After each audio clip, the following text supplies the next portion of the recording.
Salutations, people! Welcome to Page 3 Killers, Murders That Went Unnoticed, a podcast where we dive into the murder cases that went unnoticed by our nation's newspapers. Hi, Shay. Hi, John. Hi, everyone. Hi, guys. Welcome to Page 3 Killers, Murders That Went Unnoticed, episode number 42, not 24. Yes, episode 42, and the countdown is real right now. We got what? We got 8 more? 8 for more season? episodes for the season? It's crazy. And I've got about, got us planned out to like 46, 47.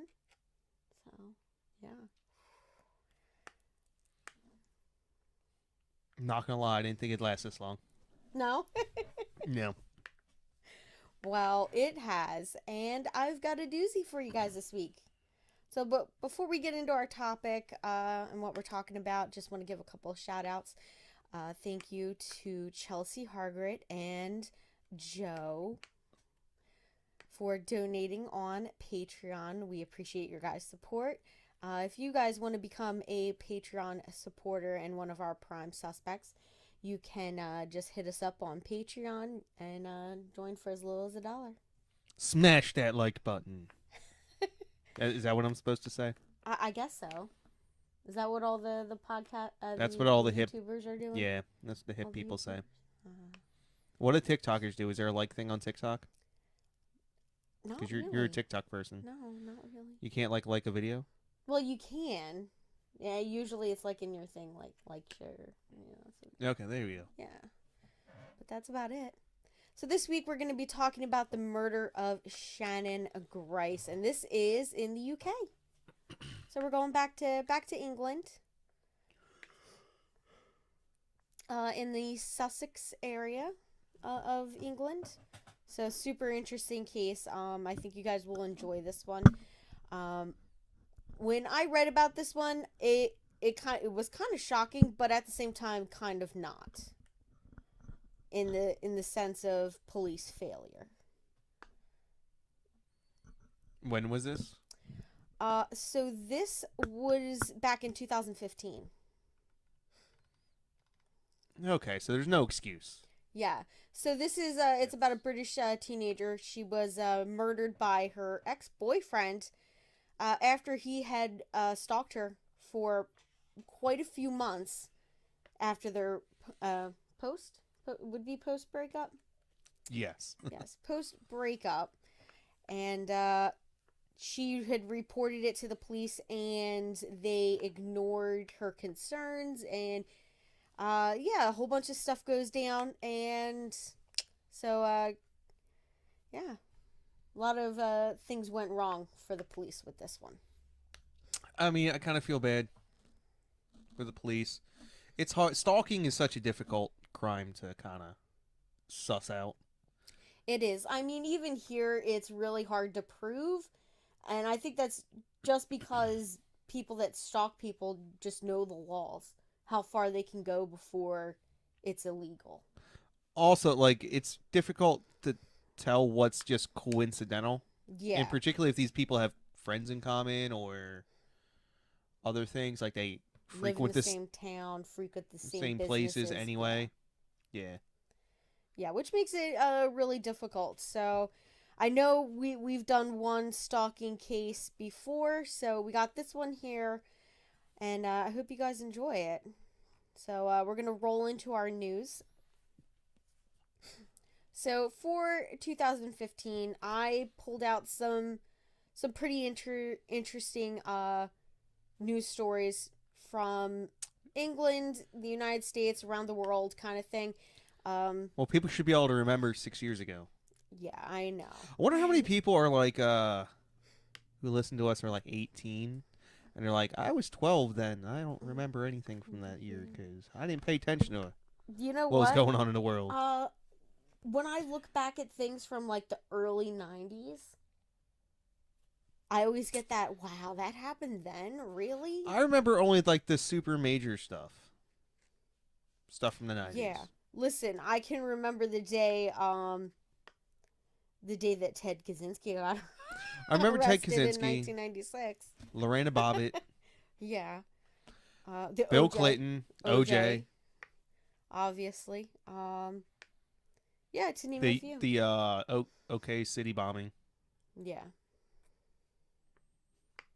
Yeah, the real big things. We kind of remember those, but other things not so much. Like Yeah, no. hurricanes. Well, like I mean, Things Hurricane that didn't, Andrew you know. was what 91 when that destroyed Florida. Yeah. So I would have been like 5. I had no idea. I remember hearing about it, but Yeah. didn't really affect me at all. All right, so let's roll into these news stories. So, one of the biggest things that happened in England in 2015 was the birth of Princess Charlotte of Cambridge. She's so adorable. Do you know who I'm talking about? No, you want to know why? Why? Because my ancestors fought a war, so I didn't have to care about British royalty anymore. I think it's fun. I enjoy British royalty. It's interesting. The history and all that. All I'm saying is we totally dunked on Britain in 1776, so suck it. Sorry to all of our British fans out there. I know that some of you have commented on our videos and are enjoying the show, so welcome. So all the royal family is merely celebrities. I consider them to be nothing more than the Kardashians, of which I know nothing of either.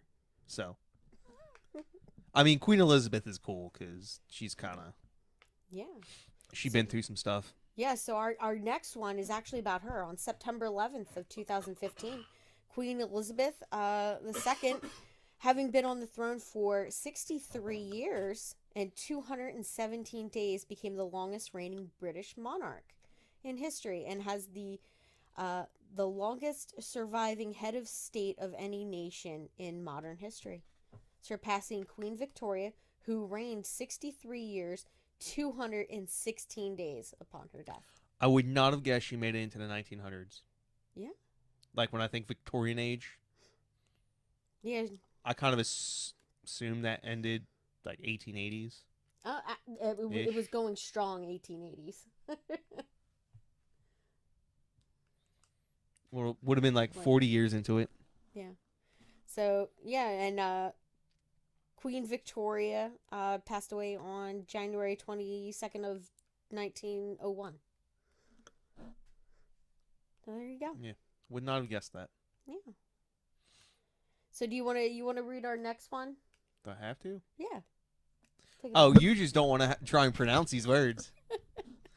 Absolutely. A United States airstrike on a Medicines Sans. I don't know what country, if it's French or if it's Spanish. Frontieres? If it's Spanish. I'm assuming it is because Sans is Spanish. Doctors Without Borders. A hospital in Afghanistan kills an estimated 20 people. Yeah, this was a huge headline. I remember it taking a lot of our news over here. That's because Obama is a man of peace. Mm-hmm. Bombing Doctors Without Borders. Yeah. Well, I guess all the heads Nobel of state Peace can't be perfect. The Nobel Peace Prize winning Barack Hussein Obama ordered that airstrike. Just throwing it out there. I'm not saying anything. Just throwing it out there. By the way, Barack Hussein Obama is also the only president in American history to serve every single day at war. Huh. I'm sorry, 2-term presidents. I believe there's probably like some short-term presidents that, like, I guess Johnson ended it. I'm trying to think off the top of my head.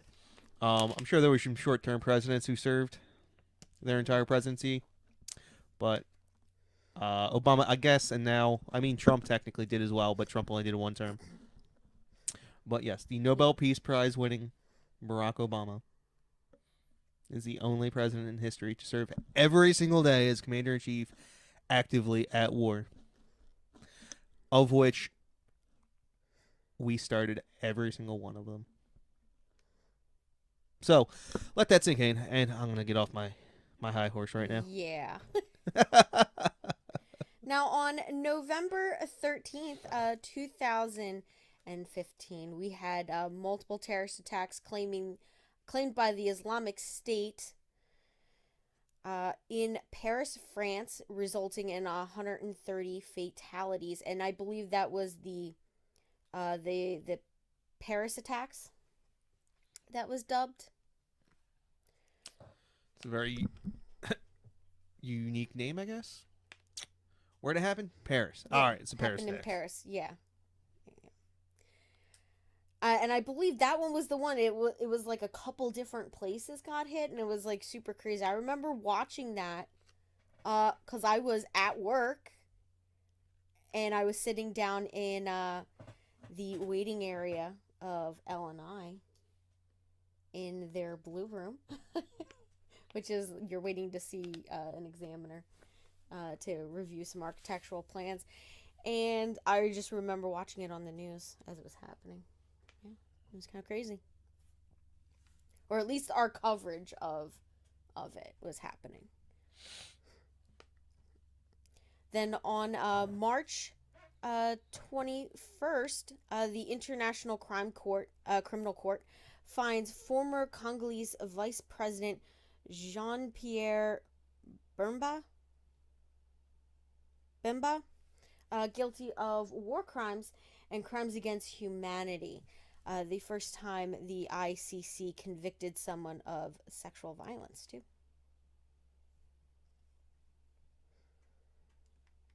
Yeah, that guy's kind of a scumbag. Yeah. You should read up on him. Yeah. On March 21st, the day after my birthday of in that year, that's 2016 because this happened 2015-16. So I forgot that I picked 2 years, guys. So we have on March 21st, Barack Obama visits Cuba, marking the first time a sitting U.S. president has visited the island nation since President Calvin Coolidge visited in 1928. Can't believe you just mispronounced my favorite president's name. Oh, Coolidge. Right? Silent Cal. Yeah, Silent Cal. Yep. Not That was his. confused That with was his Simon nickname. Cowell. This man would never, ever, ever, ever, ever, ever have been elected president. In today's day and age, there's like a little anecdote of him. Yeah. Where I guess I forget who it was, but some charismatic woman was having dinner with him, and she goes, I bet you I forget what the bet was for, that I can get you to say more than 3 words tonight." And at the end of the night, Calvin Coolidge just walks up to her and goes, "I win," and walks away. He only said 2 words. Yes, this is that's the type of man this person was. Wow. Imagine a president. He barely ever gave speeches. I can imagine. He did very little, which is why I like him. Yeah. Yeah. And also, I think Obama going to Cuba was awesome. So, for those of you who think I'm overly partisan, I think that was a good move. Yeah. On Obama's part. I don't think we should have had the embargo against Cuba at all. So, Yeah. I'll stop talking about that as well. This is all the boring stuff. Yeah, so on March 24th of 2016, we had ex-Bosnian Serb leader I'm not even going to try that. Radovan Karadzic. I'm sorry. There's 3 words in a row, all with accents on them. That's not fair. Yeah. Well, he is sentenced to 40 years in prison after being found guilty of genocide and crimes against humanity committed during the Bosnian War. Boy, that's 2 people in a year. Yeah. Well, both of them were in 2016 in March, literally the same, like within days of each other. So you had The Congolese vice president was on March 21st, and then this ex-Bosnian Serb leader was on the 24th, just a few days later. That was a big month, real busy. Now, on June 23rd of 2016, the United Kingdom votes in referendum to leave the European Union. So this was huge. That was a big thing. Brexit. Yep, Brexit happens. Is that still going? Have they actually done it, or are they still negotiating that? For the most part, I believe it's already done, but Trying to figure out some shit. there's still stuff going on. Yeah, they botched that hardcore. Yeah. I don't know how difficult it would be to separate from the European Union. So Well, had the British politicians not been scumbags and actually did listen to said referendum, then it would have been easy. But no. mm, Actually, you wanna? I don't live there, and this episode is about someone from Britain. So if there's other people from Britain, how's Brexit going? I kind of only get one side of it, and that's the pro Brexit because those tend to be the people I listen to. yeah. So if it really is sucking, let us know. Yeah. Now on September 30th, okay, so this is the biggest one for me. This is like the one for me. So on September 30th of 2016, we have two paintings by Vincent van Gogh with a combined worth of $100 million are recovered after having been stolen on December 7th, 2002 from the Van Gogh Museum in Amsterdam. How often is it that they actually recover these paintings? I mean, 14 years later. yeah, It's. that's insane. I mean, there's a whole black market for art, like the private collectors market, Yeah. where this stuff just changes hands, and it's like, It'll get found one day down the line. I mean, eventually, I don't exactly know what happens, but I imagine what happens is it kind of gets either placed somewhere because it's in storage and forgotten about, or someone doesn't actually know what it is, or someone who has legitimate art passes away and the person coming in doesn't know what's legitimate, what's not legitimate, and just kind of turns it all over. Yeah. I imagine that's a lot of it. I imagine there's a lot of people employed in the let's find stolen art I like mean, I game. guess private eyes and stuff like that, yeah. Well, no, I mean because again, this stuff, it people use it as like stores of value. They don't use it for the Yeah. very few people who collect art do it for the appreciation of the art.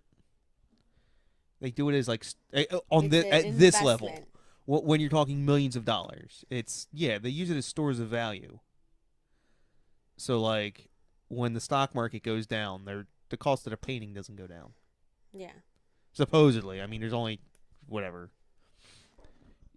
probably less than a couple of thousand people on the planet who would be willing to spend that kind of money Yeah.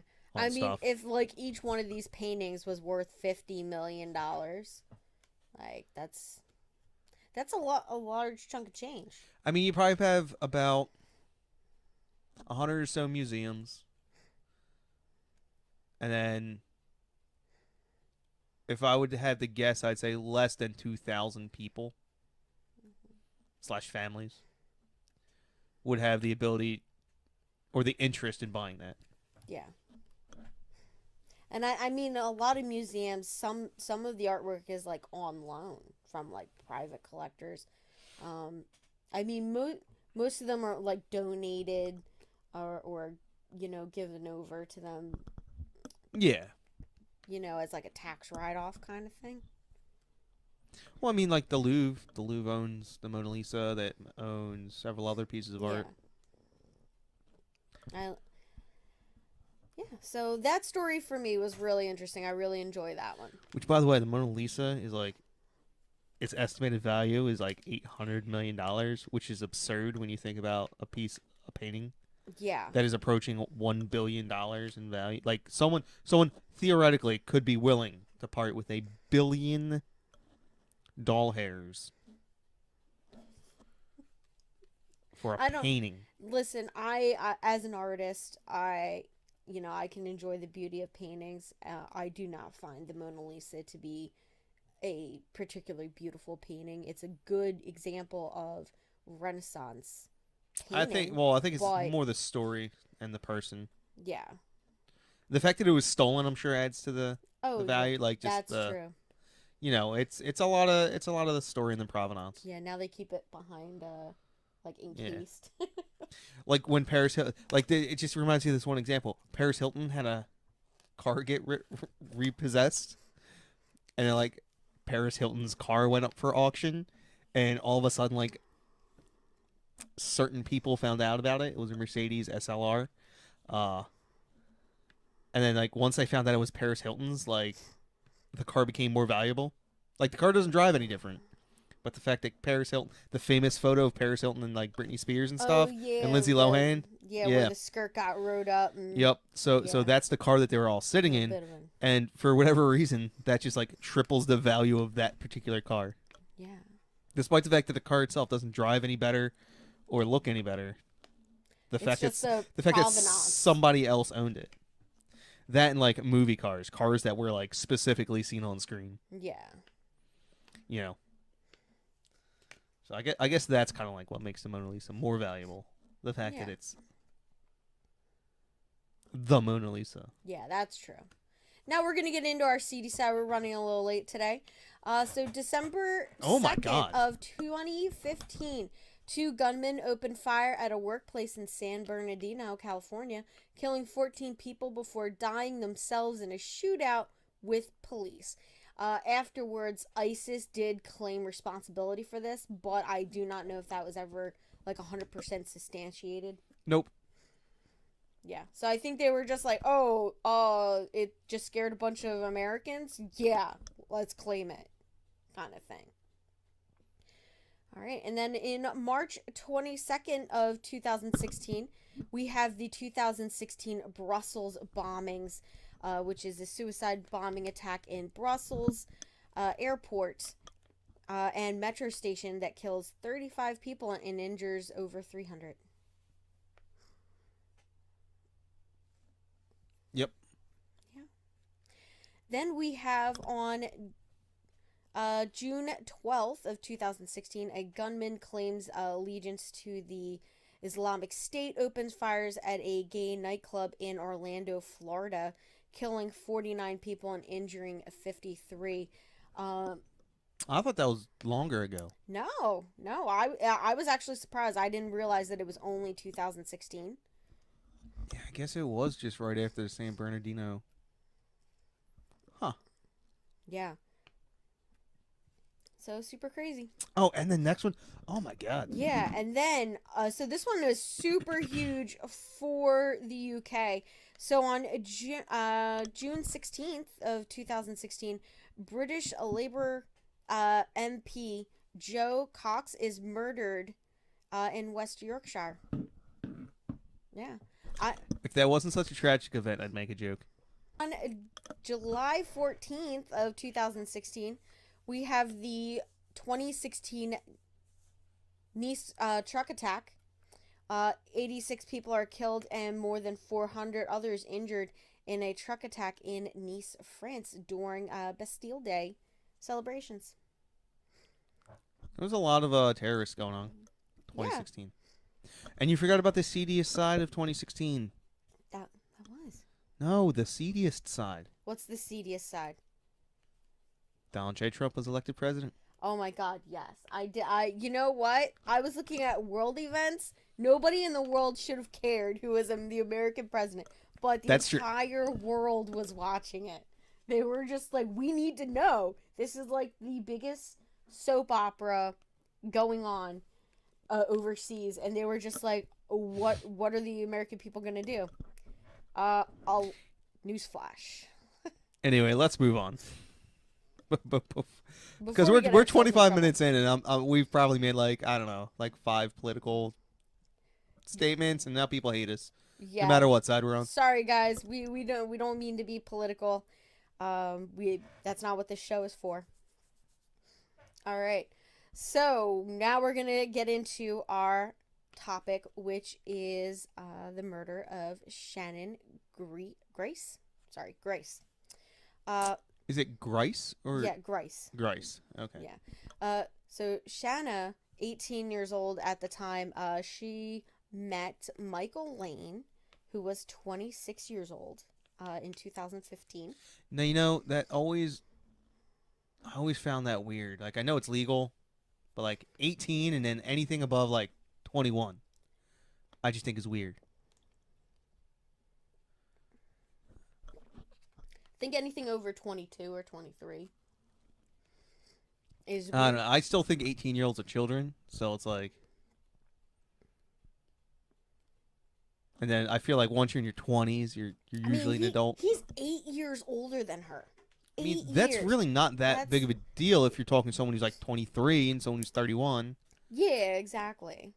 But it is a little weird, yeah. So they met in 2015, started dating.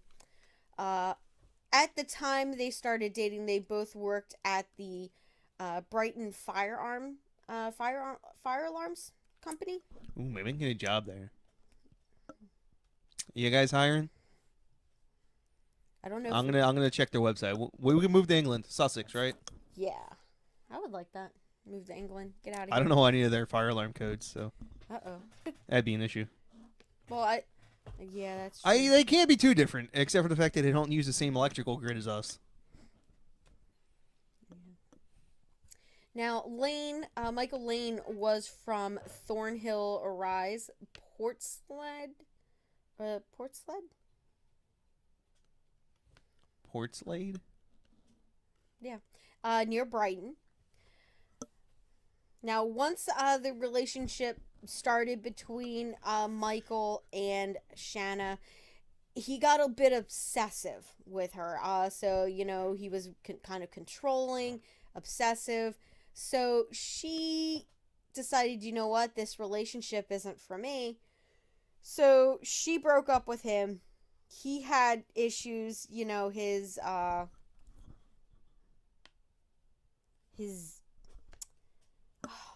I'm trying to think of a word here. Ego couldn't handle it, I guess, kind of thing. So he just refused to accept their breakup, and he was told a friend, and this is a quote from this friend of his: "She'll pay for what she's done." And that was, I guess drinking at the bar, angry about getting dumped. And then he proceeds to stalk her. Now you see, this is not like I just feel like older guys who go after younger women like that. They all seem to be like this. Mm-hmm. They all seem to be very possessive, Have control issues. very jealous, control issues, and I think that's why they like the younger girls because they feel like they have a little bit more control over them. Yeah. Definitely. Like I kind of understand the playboy side of things, where like if you're rich and stuff, you just go after all the younger, good-looking girls. Yeah. But I don't know. I've seen this happen several times. We're just like, Yeah. At 26 years old, what could you possibly have in common with a teenager? oh, a lot at 26. I think you could probably have enough in common, but I mean, what's the legal drinking age in 18, I think. 18? Okay, so Yeah, here it's not 21. So, I mean, if you look 21, you might be able to get away with it. I don't know, but I didn't try. So Would it be like? Oh, I'm tired. At like 26, you probably have a job. yeah, You've had that job probably for a while, or at the very least have been working for a while. And at 18, She's still in high You school, or just like got out of high just school, or graduating high school. I Yeah. mean, maybe you have a year out of high school, but like, I don't know. I wouldn't find that particularly not entertaining, but I would get frustrated real quick. There's like nothing to talk about. Yeah, exactly. So in early 2016, Michael Lane started stalking Shanna after she broke up with him. And not only did she break up with him, she returned to her previous boyfriend. Yeah. So Michael Lane decided that the only reasonable thing to do would be to put a tracking device on her car that sent him notifications on his phone every time her car moved, so he knew where she was. And then he would go there and show up and just follow her around. Now you see, normally stalkers they just kind of stalk. Like now he's putting resources into it. Yeah. Yeah, that's I he mean, jumped off the deep end real quick. A fuck damn tracker yep. immediately. I mean, listen, I get like, checking Facebook for them, and if they post where they're at, going there. Like, Yeah, I okay, mean, yeah. But now like that's what I'm you're saying. putting more than just time into it. You're Time, paying effort, money. capital. Yeah. And just think, like, he had to like make sure that he didn't get spotted putting that tracker on her device. So he probably, sat in his car waiting for her to like come home or something like that. So he just wasted a whole shitload of time to put this like tracking device on her car. Yeah, I would say that he had to put it somewhere where it couldn't be found, but Yeah. My guess would be like they're under the back rear bumper. they're tiny enough, and there's plenty of spots on cars where no one will ever look unless something happens to that particular part. So Yeah. Now, on February 8th of 2016, Shana Grice complained to police about being stalked by Lane after receiving some unwanted flowers and then some unwanted damage to her car. So Michael Lane did some damage to her car, sent her creepy ass flowers. So she reported it to the police. They did nothing about it. They just said that there's nothing illegal about sending you flowers, and you can't prove that he damaged your car. Do you have it on camera? Well, no. Well, then how do you know it's him? It's him because he's angry that we broke up. We were in a domestic relationship. it's not proof. Yeah. I mean, you could mention it if you have other proof. Yeah. It'll Like, short of him help. writing his name on the car, like, this was done by me, Michael Even that would be Lane. that'd be very sketchy. Yeah. Like, yeah, the guy who did it just wrote And his then name just on the put his car. like handprint right next to it, and they got like all ridges on every finger. I mean, a handprint would do it. Yeah. So the cops obviously do nothing on February 8th. Now on March 24th, there's another altercation between her and Michael. So Michael snatches her phone out of her hand and basically grabs her hair and like yanks on it. Um, so she calls police, and he's arrested on suspicion of assault.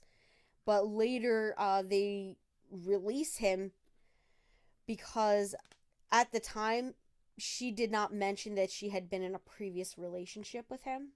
Why should that matter? Yeah. So the police turn around after they release Michael. They turn around and issue her a fixed penalty notice, which is a fine. They fined her for reporting, her assault, and it was basically a penalty fine for wasting police time. I guess the only thing I could think of is that it would change the penalty on him. It would make it some type of domestic, which would make it different. But I can't think of why that someone's previous relationship status would matter for an assault. Yeah. Like if you punch someone, you just punched them. Doesn't matter. Like You would think that, but when it comes to domestic situations, it's not always clear cut like that, especially with the law. well, I mean, if it's an ex, it should. I understand maybe if Yeah. there's like an ongoing relationship, I guess. Yeah. But So, but that's not the end of Michael Lane's disturbing behavior.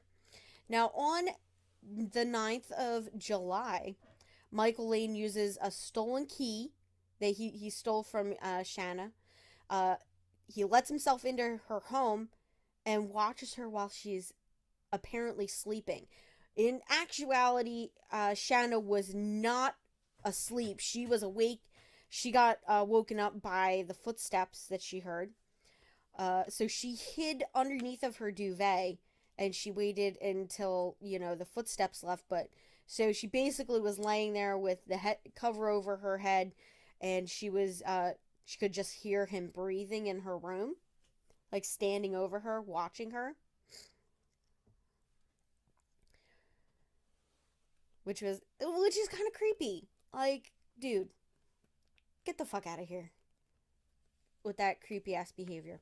So shortly after she hears the footsteps leave and she hears the front door close, she gets up and looks out her window, and she sees Michael Lane walking away from her home. So he was arrested for theft and given a police caution and warned to basically stay away from Shana, or they would have to, he would be arrested again and he would face jail time, kind of thing. I mean, he's lucky. Like, what happens if she just has a knife and just like stabs him? Yeah, exactly. I Well, mean, it's not yeah. America. She probably doesn't have a gun, but Yep. I mean, in all fairness, here in America, you walk into somebody's home, like that, you're risking it. you're risking it. Because yeah, you don't know who's got a gun in their nightside drawer or under their pillow. If not that, they got a bat. So on July 10th July 10th, the following day, she receives around 7 phone calls from a blocked number, including one with heavy breathing. Wonder who it could have been. I know, a blocked number.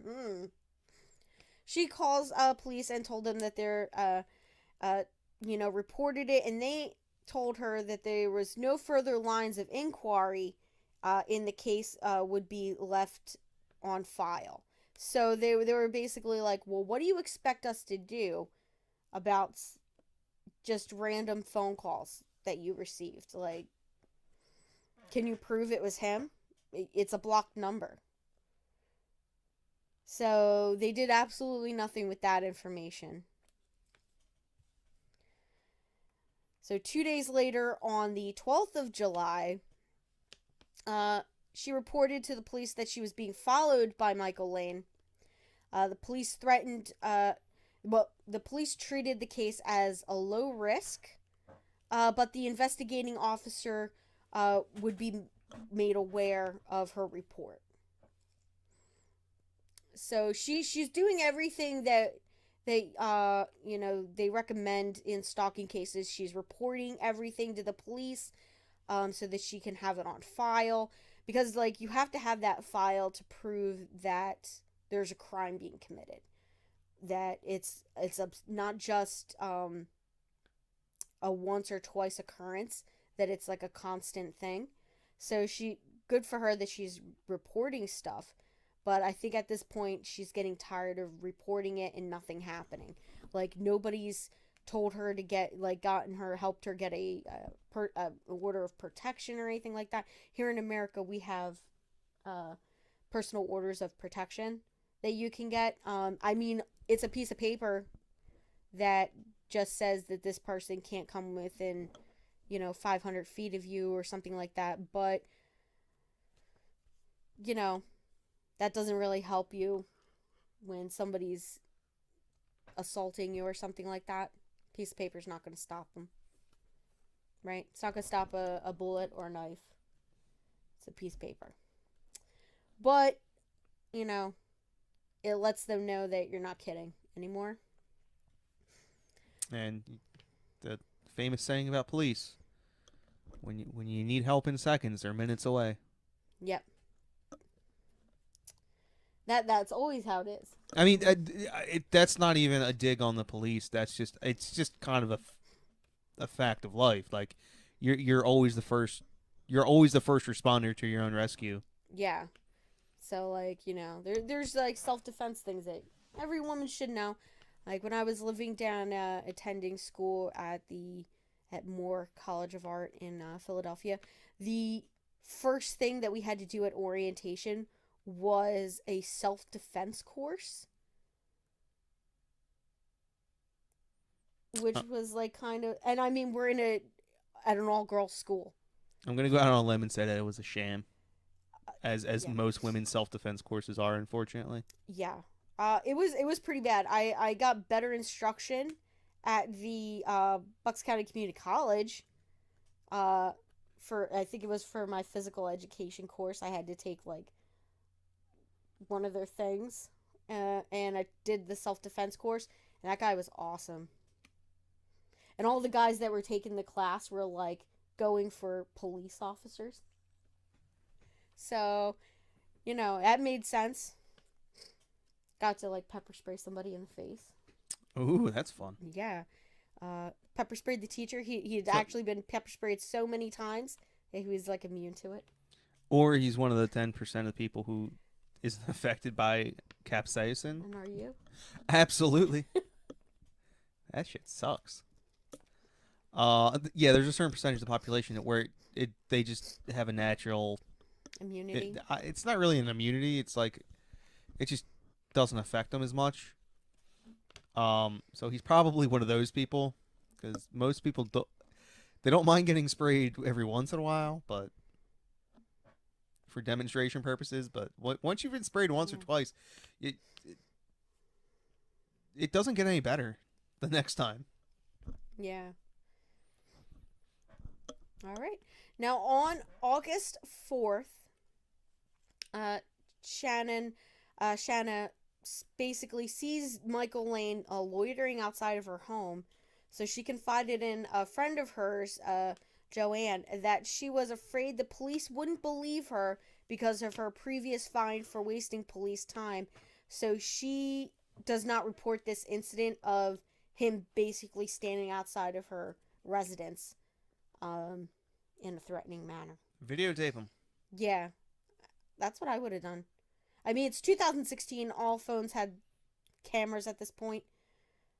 So. Well, it is England. Again, I'm not a lawyer. Certainly not one in England.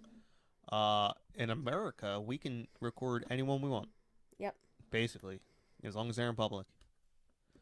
And I imagine that if you're inside your house and there's someone standing outside threatening you, you would be allowed to record them. Yeah. So. Now, a couple of weeks later, so his behavior just is getting like increasingly weird, and threatening, and she basically doesn't report anything after that August 4th incident to the police. So on the 25th of August, Michael Lane waited until Shanna was alone in her home. He let himself in to her home on the oh my gosh, I was like Chris Dory Road in East Sussex. So he attacks her, beats her up pretty bad, and then slits her throat with a knife. He then set fire to her bedroom. I believe it's later that day on the 25th, or the next day. Her body is discovered by Ian Cook, her boyfriend's father. Michael Lane was arrested the same day at his then workplace in Burgess Hill area. He initially lied to the police about his motives that day, about his movements that day before admitting that he had gone to Shana Grice's home. You fool. Yeah. I would have been like, yeah, I went by her place. She wasn't home. No, you don't. I. Sorry, officer. I wasn't anywhere near there. Yeah. Actually, you know what you say? Actually, that would be a terrible. I would say that I was there because If there's I witnesses, guarantee you, that's England has basically the most amount of CCTV cameras. When you walk out your door, you are on at least a dozen cameras. see. That's what I'm saying. In You know what you say. What?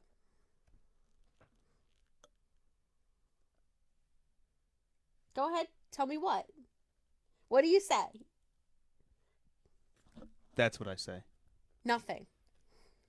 Yeah. So Not to give killers any ideas. Please, by all means, if you kill someone, just tell us. Let us know. I mean, but if you're not guilty of something, you don't have to talk. You just I'm gonna remain silent. yeah. You have that right to. You have the right to remain silent. It's the first thing in your Miranda rights. Well, they don't have Miranda rights, Oh, but I that's do believe right. they have something similar They where do they have the right to caution, remain silent. like they have like a caution thing that they have. Like basically, all police read it out. Like, yeah. You have the right to non-incrimination. Yeah. So basically, he admits that he had gone to her home. He claimed that he had found the front door open. So he went inside and he found Shana's bedroom, her body in her bedroom. He claimed that he panicked and left the scene without dialing 999 or without checking to see if she was alive. See, he's dumb. Again, if you're gonna lie, don't say stupid lies. Like that doesn't make sense. And then he went home and he didn't say anything to his family about what he found. What he should have done, and probably didn't cross his mind, is he should have been like, "Yeah, I was there, and I was just acting creepy like I normally do." Yeah. And then I rolled out because I wasn't getting her attention. Yeah. He claimed that he only kept quiet about what he had seen because he was afraid of being accused of her murder. No shit. I mean, he's been stalking her for months. He's assaulted her on at least one occasion. So, he would be suspect number one, right? It's either the ex or the current, right? What they say. Yeah. Yeah. Now the trial. So they were like, okay, you are super suspicious. They gather all the evidence, all of his lies, everything like that. So he goes to trial for her murder. The trial lasts only 2 weeks at the Lewis Crown Court. After being found guilty, he was sentenced to life with a minimum term of 25 years. 25 to life. Yeah, 25 to life. Earthquake. So he goes to jail. He's not getting out anytime soon. You know, how all that works. But there's some pretty interesting aftermath of this case, especially for the police. So Shana Grice's parents, Sharon and Richard, said that their daughter would still be alive if the Sussex Police had acted on her complaints and actually done something, The judge, Justice Green, also criticized the police. And here's a statement that I found in one of the articles I read. And he says there was seemingly no apprehension on the part of those investigating that a young woman in a sexual relationship with a man could at once at one and the same time be vulnerable and at risk of serious harm. The police jumped to conclusions, and Shana was stereotyped. So he basically says, you know what? There's something seriously wrong about how the police officers handled this case in particular. And they stereotyped it because they found out it was a crime up until they found out that they had been in a sexual relationship. And then at somewhere that it goes from a crime to, oh, it's just uh, a an argument between a couple, like, and it gets downgraded to like, oh, it's not very serious. But I know, like, seriously, most women are murdered by their husbands or boyfriends. What are you Like, trying to say? it's okay, hon. And also, the way you said that makes it sound like you're like most women are murdered by their husbands or boyfriends, which means more than 51% of all the women are killed by their I boyfriends. mean, the women that are murdered typically are like women are murdered by either a spouse or a previous lover. And that's just, statistics. That I reminds me mean, of the other day. This little anecdote of like how phrasing matters. yeah. I was just saying something, and the guy looked at me. He's like, "What are you talking about?" And I was like, I repeated it, and I go, "Oh, there's supposed to be a comma between these two words." Like, A so pause. if you were reading it, there's a comma between these two words, and he's like, "Oh, now that sentence makes a lot more sense." Yeah. So the Sussex police also revealed that afterwards, Michael Lane had been the subject of complaints from 13 other women. Now you see, there's the kicker. If this would have been a first time, the only time, you don't know if this lady's crazy. You don't know if she's vindictive. Yeah. But you have 13 other people. Like, Yeah. 13 come other on, bro. women. Yeah. Most of the complaints related to the 3 years before Shana Grice's murder. So those 13 other women and complaints were all generated the 3 years before he started. He murdered her, and one of those allegedly occurred 10 years prior to Shana's murder. So I wonder if the police did anything about the other ones, and that's why he didn't murder the other ones. Yeah, Like he I obviously don't doesn't know. have like an extensive record, but maybe they did step in and were like, "Hey, we're watching you." Well, At the very least. I think we're about to find out exactly uh, that we're gonna find out that it's a systemic kind of thing, that it or a Yeah, systemic. systemic issue within police departments, not just in the UK but probably worldwide. I would believe. So what the British government does is they, there is an internal review done regarding domestic homicides. So a domestic homicide review report concluded that Michael Lane had harassed 12 girls and young women between 2006 and 2016, and he had been arrested over claims he had groomed a 14-year-old girl uh, in that time period. He was not charged over the 2010 grooming allegation, which was marked on his arrest record, but it was not noted when Shana Grice reported him for harassment. So that was never put in on his file that she had reported uh, his harassment of her and his stalking, basically. Now, the allegations dated to when he was a volunteer, a volunteer scout leader. Now, After his arrest, he had to resign from the Scouts. He was told the allegation would be considered if he tried to rejoin the organization, but in 2015 he was able to rejoin that uh,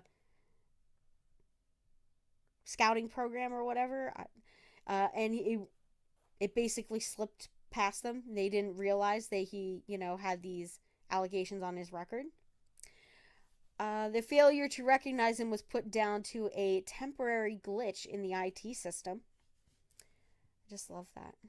It's nobody's fault but the computer, huh? So the report said that Lane had used youth movements, which appealed to young women and girls to allow him access to victims. He was a sneaky fucker. Yeah. That's that is a 100% technical term. You can look it up. Sneaky fucker. Yep. And that's what he was doing. Yeah. Now, the reporter also mentioned an account of Michael Lane as being very controlling in another relationship. There were accounts of him bombarding women with explicit messages, loitering outside of their homes, which he did with Shana. Complaints that he pestered women into sleeping with him for money. He harassed two women he had met in a pub and sexually assaulted another woman. Okay, so what the hell are the police doing? Absolutely nothing. That's the problem. So this review basically, in August of 2019, it announces that the Sussex Police would no longer fine people for reporting domestic abuse or for wasting police time. That's a step up. Yeah. Now, We won't fine you for reporting that you've been assaulted. yeah. So Fantastic. So following that, the Sussex Police apologizes to Shana's parents and referred itself to an independent police complaints commission, which is an IPP or IPCC, which launched its inquiry that year. In late April 2017, they started that and tried to improve ways to enforce how they dealt with stalking cases. So the recommendations uh, concerned training, data systems, and making use of relevant information. So the IPCC Associate Commissioner Tom Milsom said that the Sussex Police had taken a positive response to the recommendations issued. Now, he was quoted as saying, "Stalking and harassment are serious offenses, and in certain situations, such as those involving Shana, can have tragic consequences." Well, no shit. Obviously, that's the case here. Now, the detective superintendent, Jason Tingley of Sussex Police, said that the additional training was already being provided. And here's a quote from him: "We have improved our understanding of what stalking and harassment is and what our response should be." So you would think that everything would get better, right? Like, I mean, they got in trouble, right? I don't know. I've seen some. I've done some trainings where I couldn't tell you a single word of what was said. Yeah. So, in April of 2019, a report by Her Majesty's Inspectorate of Constabulary and Fire and Rescue Services concluded that stalking and harassment offenses were not being properly investigated by the Sussex Police. Now, that is 2 years after they were supposed to basically fix and train their officers on how to properly handle an investigation into a stalking case. And basically, this board found that the Sussex Police, I'm not going to state, nationwide, but that they were still not properly handling that. So the report said that a training program introduced after Shana Grice's murder to help staff understand and identify stalking was never fully completed. Uh, most investigating officers received no training in how to handle these kind of cases or anything to do with stalking and harassment cases. Not enough victims were being referred to support services that were that was concern over online stalking. So police. Online stalking's a tough one because you can block people, and you don't have to go. You don't have to use certain services.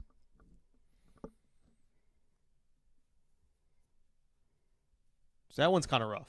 Yeah, but that one's really hard to enforce. I mean, in this day and age, uh, so I know somebody that had that. So they were being stalked online by an ex, and she had to change her Facebook account, the name on it, and basically start a new one. Well, he would find that one, so she would have to change it Well, again. like, what was he doing that?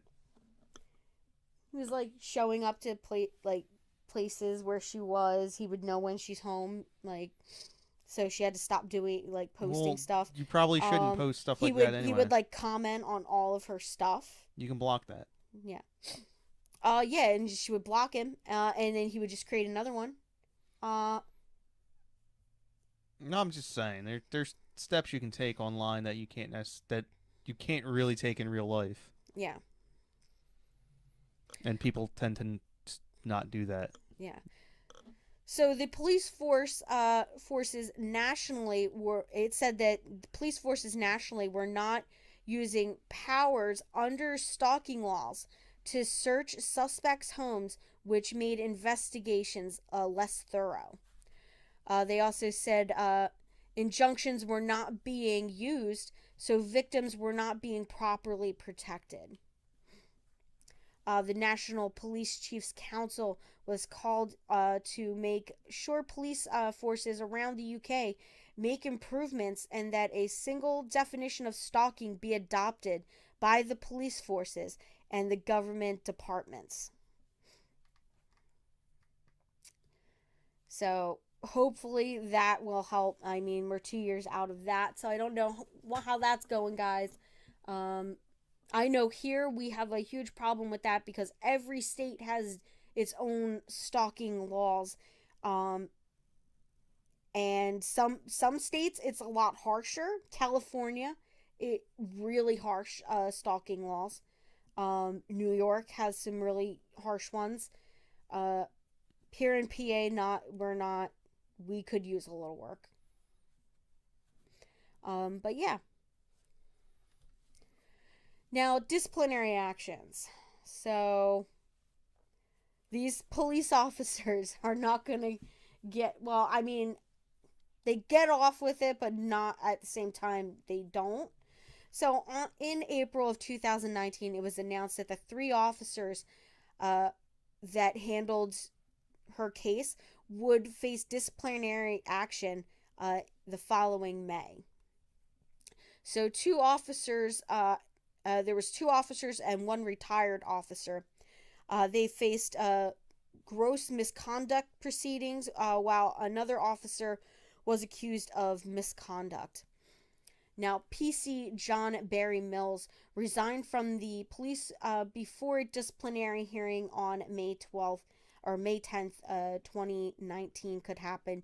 One allegation against Mills is that he failed to adequately investigate allegations of harassment and stalking, which were in relation to the July 9th, 2016 death of Shana Grice.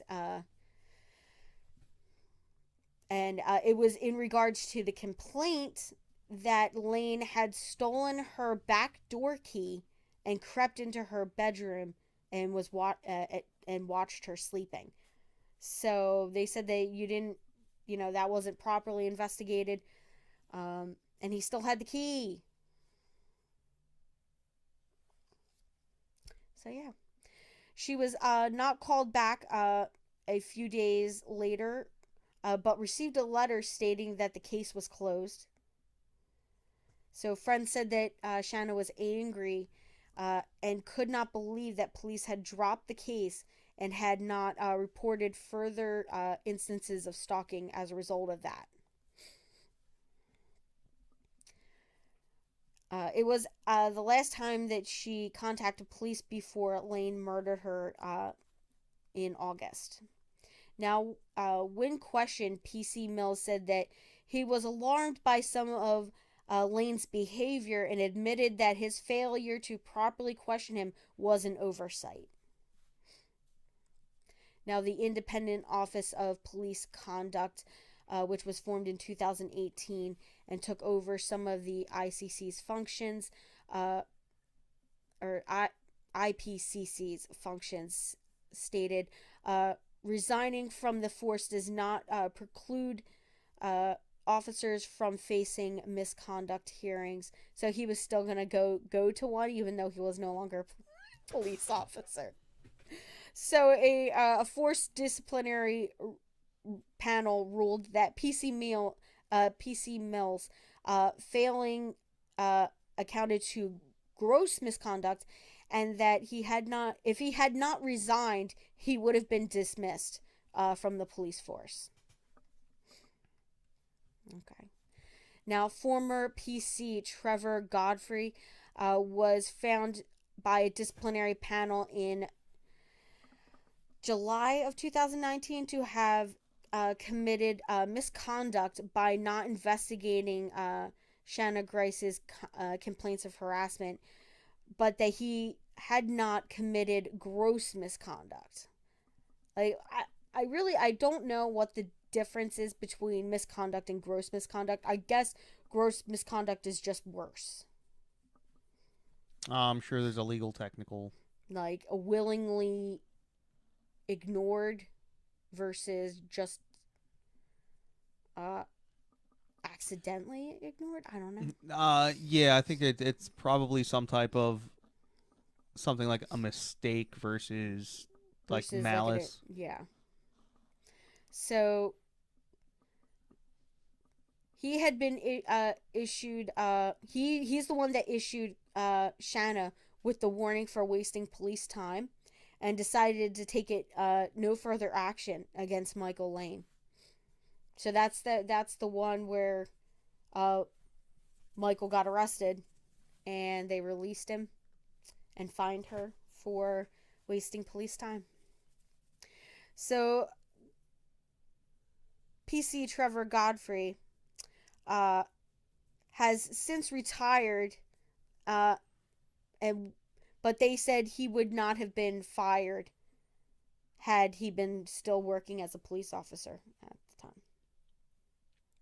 So Shana Grice's parents said the misconduct charge was a joke and the hearing was a sham. So yeah, I think that's the same for police forces all around the world, I guess, even here in America. Um, just a lot of sham trials and shit like that. Uh, Especially when you have like somebody that's committed a crime, they've used an excessive force or something like that, uh, and just not done their job correctly. As somebody that is a sworn police officer who's supposed to serve and protect, and they do neither. So you get these like trials that don't really do anything. It's kind of disheartening about the justice system. It's like it's got two sets of rules: one for civilians, one for police officers. You can murder somebody, or you can allow somebody to get murdered, but I'm gonna stop there. Yeah. Don't want to get myself in trouble. So yeah, guys, that is our case this week on Shana Grice. I hope you guys enjoyed it. Yeah, I don't know if I enjoyed this one as much as I thought I would. But yeah. It was all right. Spent a lot of time in the beginning. Yeah. But we're coming right up on time. So, there you go. All right, guys. We hope you enjoyed the episode, and we will see you next week for I hope a better one. Bye. Bye, guys.